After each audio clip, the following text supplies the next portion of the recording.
Today's lesson is called chi-square distribution. So previously we learned something called normal distribution, where it's symmetrical and has one peak and looks like a bell shape. Chi-square distribution is a family of distribution that takes only positive values and are skewed to the right. So it says family of distribution, so it takes different representation of the graph. So the skewness might be different depending on what your degree of freedom is. So here's the graph. At degree of freedom 1, you can see that it's skewed to the right steeply. Degree of freedom 4, you can see that strong skewness to the right, but at degree of freedom 8, you can see that it's flattening out a little bit. So as degree of freedom get higher and higher and higher, your skewness to the right will decrease. We're going to talk about 3 different type of inference using chi-square distribution. First one being chi-square test for the goodness of fit. Second test is called homogeneity of populations. And the last test is called association/independence. And the purpose of the chi-square test for goodness of fit is to determine whether the hypothesized distribution seems valid. So let's look at the example and test out the inference. In this example, Mars report that their M&M's peanut chocolate candies are produced according to the following color distribution: 23% of each blue and orange, 15% of each green and yellow, 12% of each red and brown. Joey bought a bag of peanut butter chocolate candies and counted the colors of the candies in his sample. 12 of them came out to be blue, 7 orange, 13 green, 4 yellow, 8 red, and 2 brown. Looking at a sample, do this data give you a reason to doubt the color distribution of M&Ms advertised by the Mars company? Give an appropriate statistical evidence to support your conclusion. So we're going to start with the test name. Again, this is known as chi-square for goodness of fit.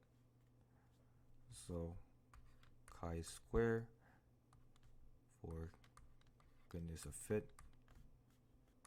Our null hypothesis is going to be assuming that the distribution that was proposed by the company is claimed to be true. So in our case, it will be probability of getting a blue is equal to 23. Probability of getting orange is equal to 23. And the rest the same. So green is equal to 15. Yellow is also 15. And red is equal to 12%. And lastly, brown is equal to 12%. So our alternate hypothesis is going to be at least one of these probability is incorrect.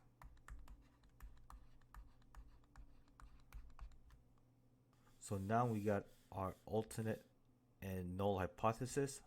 Let's just notate what P of I stands for in this case. Again, P of I was probability of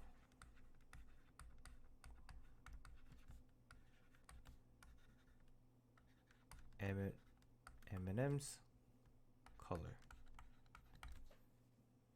So like any other inference, we're going to have conditions. So previously for z-test or t-test, our conditions were normal distribution, simple random sample, and 10%. In chi-square is a little different. There are 3 conditions once again, but we're taking out one of the condition because chi-square is a right skewed, so it will never meet the condition of normal distribution. So our condition for this will be simple random sample, 10%, which is known as independency,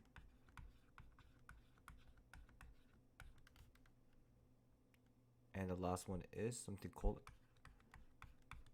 expected count. So the last one, expected counts, has to be greater than or equal to 5. In our case, they don't specify, so we're going to assume that these conditions have already met. So we're going to assume is true and continue.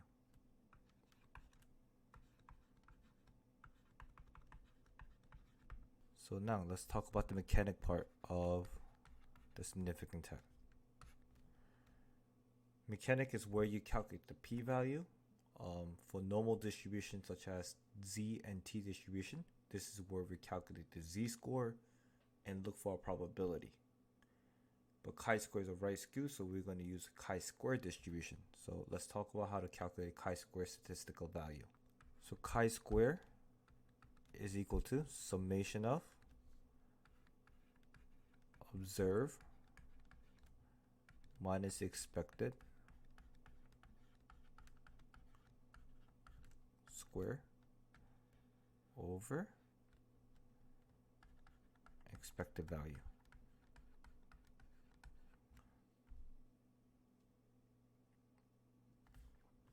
So let's look at our table of given information. So we have 6 different colors. So I'm going to say this is a color. So here's the colors.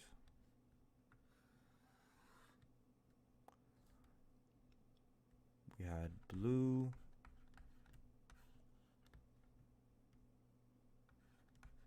orange, green,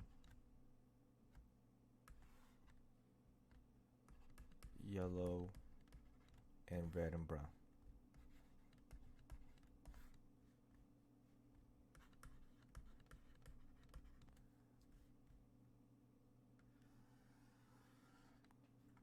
So here's what we observed. So in other words, this is a sample. So when we open up the bag of the candies, one single bag of candy. So in other words, when we open up one single bag of candy, how many color distribution do we observe? So Joey bought a bag and he saw 12 blue, so he had to count up 12. He saw 7 orange, 13 green, yellow is 4, red is 8, and the last one, brown, was 2. So these are your observed count. This is how much he saw out of the bag. So the expected count is how much you're supposed to get if you open up the bag given from the company. 23% should be in blue, 23% should be in orange, and so on. Again, if you add up the total of how many candy was in the bag, there were total of 46. So 23% of 46 is 10.58.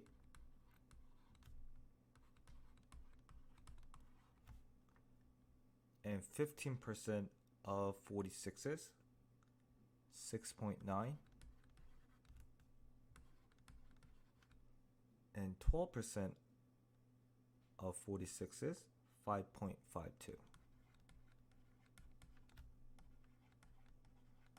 Again, if you add the expected values, you should get 46 hopefully. Now we understand how to calculate chi-square, so let's try to calculate the value for chi-square. Chi-square is equal to observed minus expected. So the first blue color is 12 minus 10.58 square over 10.58. Next color, which is orange, is 7 minus 10.58 square over 10.58. Next color is green, so we observed 13 of them, and we're supposed to get 6.9.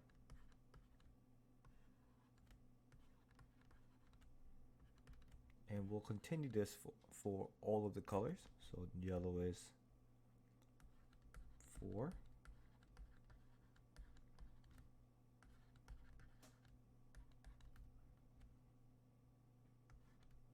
Red is 8, but expected count is 5.52.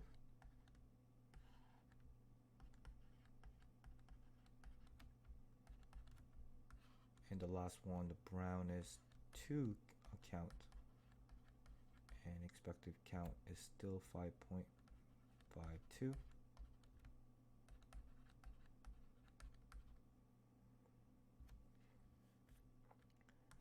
And if you add these values up, you're going to get 11.37 as your chi-square value. Now that we've calculated chi-square to be 11.37, let's figure out what our degree of freedom is. Our degree of freedom is 5. Again, calculation for degree of freedom is number of categories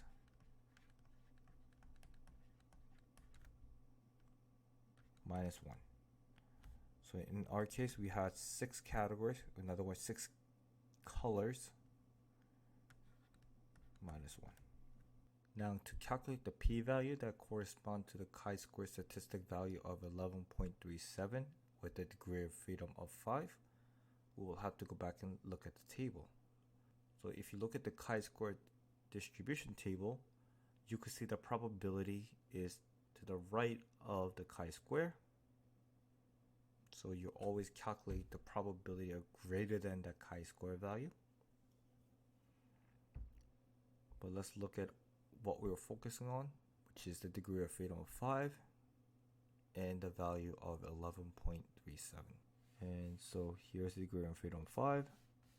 11.37 should be between this value and this value. So very similar to the t-distribution, you're given a range. So we could say our p-value is in between 0.05 and 0.025. So they never specify the alpha value, so that means our alpha value is 0.05. Now we can make our conclusion. We could say our p-value is less than our alpha value. So we're going to reject the null hypothesis. So we have enough evidence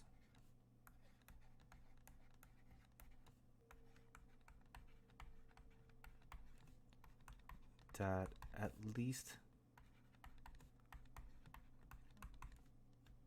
one of the color distribution is incorrect.